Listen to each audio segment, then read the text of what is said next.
مرحلے پر مقابلہ ہے. آپ صرف اللہ کا بندہ بننا چاہتے ہیں، 3 مقابلے کرنے پڑیں گے. سب سے پہلے کس سے مقابلہ کرنا ہوگا؟ اپنے نفس سے. وہ جو کل شعر سنایا تھا کہ مسجد تو بنا دی شب بھر میں ایمان کی حرارت والوں نے، من اپنا پرانا پاپی ہے برسوں میں نمازی بن نہ سکا. کوئی شخص رشوت پیش کر رہا ہے، حرام شے ہے، نفس کیا کہتا ہے؟ لے لو. کہتا ہے کہ نہیں؟ اور بڑی پٹیاں پڑھاتا ہے کہ یہ سارا تقویٰ کا حیضہ تمہیں ہو گیا ہے، فلاں حاجی ہے، فلاں وہ ہے، وہ بھی لیتا ہے. اور فلاں ضرورت رکی پڑی ہے، بچے کی فیس نہیں گئی ہے، بیوی کو اتنا عرصہ ہو گیا ساڑی کی فرمائش کرتے ہوئے ساڑی نہیں خریدی گئی ہے. یہ ساری پٹی پڑھائے گا نفس کے نہیں. اب اگر آپ مقابلہ کر سکتے ہیں نفس کا تو بچیں گے، مقابلہ نہیں کر سکتے مار کھا جائیں. یہی ہوگا کہ نہیں؟ اذان کا وقت آ گیا، اذان سن لی آپ نے، لیکن پھر نفس نے کہا ابھی اور سو. آپ نے کروٹ لی اور کپڑا خوب ٹھیک کیا اور غین ہو گئے. اگر آپ اس نفس کے تقاضے کو اس وقت رد کر سکتے، طاقت آپ میں اتنی ہوتی تو آپ کھڑے ہوتے، مسجد کی طرف جاتے. گویا کہ بندگی رب کے لیے سب سے پہلا جہاد کس سے کرنا ہوگا؟ نفس. اچھا، نفس اکیلا نہیں ہے، اس کے پیچھے ایک بہت بڑا بدماش ہے، وہ شیطان لعین. وہ اسے اکساتا رہتا ہے، پھونکے مارتا ہے. الذی یوسوس فی صدور الناس، اشتعال پیدا کرتا ہے، پٹیاں پڑھاتا ہے، برائی کو مزین کرتا ہے، بے حیائی کو فیشن کا نام دیتا ہے، ناچ گانے کو وہ کلچر کا نام دیتا ہے.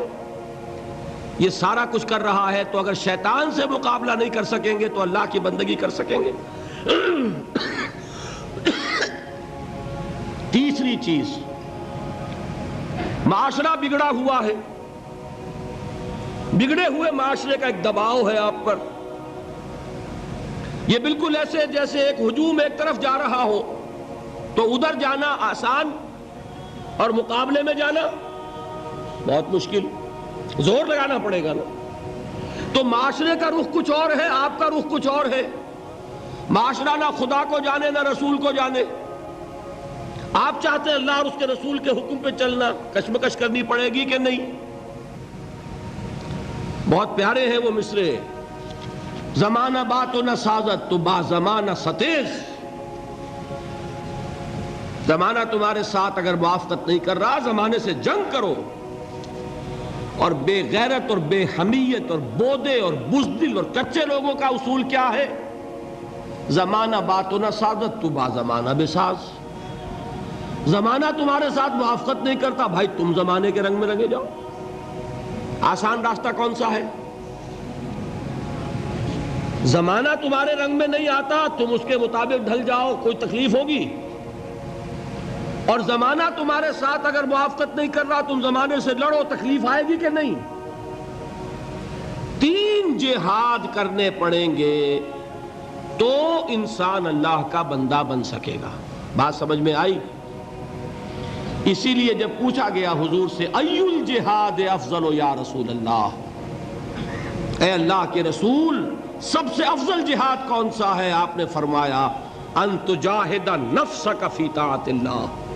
سب سے افضل جہاد یہ کہ اپنے نفس سے جہاد کرو، کشمکش کرو، مقابلہ کرو، تاکہ اسے اللہ کا مطیع بناؤ. یہ جہاد ہے افضل الجہاد. پہلے میں نے کہا تھا پہلی منزل سب سے اہم، تو جو پہلی منزل کا جہاد ہے وہ افضل الجہاد. بالکل 2 اور 2 4 کی طرح کی بات ہے. اور اسی کو کہا گیا جہاد اکبر. جب آپ غزوہ تبوک سے واپس آئے ہیں، آپ نے فرمایا مسلمانوں یہ نہ سمجھنا جہاد ختم ہو گیا. رجعنا من الجہاد الاصغر الى الجہاد الاکبر. وہ تو چھوٹا جہاد تھا جو ہم کرنے گئے تھے کافروں سے خلاف. یہ بڑا جہاد ہے جو مدینے میں رہ کر ہوگا، ہر آن ہوگا. وہ تو کبھی ہوتا کبھی نہیں ہوتا، یہ ہر وقت ہوتا ہے. ہر صبح ہوتا ہے، ہر رات ہوتا ہے، ہر شام ہوتا ہے، ہر لحظہ ہوتا ہے. ہر وقت کشمکش ہے خیر و شر کی، حلال اور حرام کی، صحیح اور غلط کی، زمانے کی روش اور دین کا تقاضا ٹکرا رہے ہیں۔ آپ اگر اس راستے پر پہلا قدم رکھیں ایک عزم کے ساتھ تو ہوش ٹھکانے آ جائیں گے، دن میں تارے نظر آئیں گے، 14 طبق روشن ہو جائیں گے کہ دین کا نام لینا آسان ہے، چلنا بہت مشکل۔ چمی گویم مسلمانم بے لرزم کہ دانم مشکلات لا الہ را۔